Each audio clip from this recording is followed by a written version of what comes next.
Abraham a dû attendre 25 ans avant d'avoir son Isaac. Malgré sa vieillesse, bien-aimé, il a attendu le temps voulu de Dieu. Abraham n'a pas, bien-aimé, porté talif.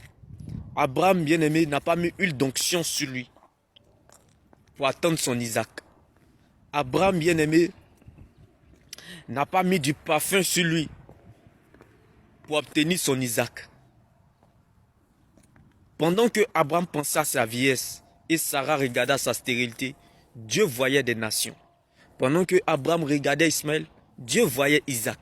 Bien-aimé, ne regarde pas à la parole de ta situation.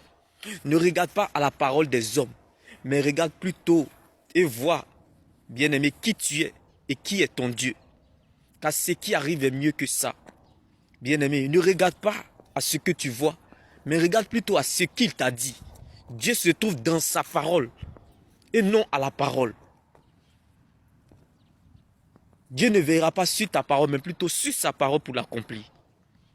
Le même Dieu qui promet, c'est aussi le même Dieu qui accomplit. Car la promesse de Dieu ne pourrit pas, n'est pas périmée. La promesse de Dieu ne meurt pas. La promesse de Dieu n'a pas d'âge, mais elle est un destinataire, c'est bel et bien toi. Le jour tant attendu a beau être lointain, mais il finira toujours par y arriver. Pendant la nuit, le soleil brille ailleurs. Ne perds jamais espoir, garde la foi, car ton jour arrive. David n'a pas remporté son combat contre Goliath parce qu'il était plus grand que Goliath, mais parce qu'il marchait avec la parole. Parce qu'il était dans la parole.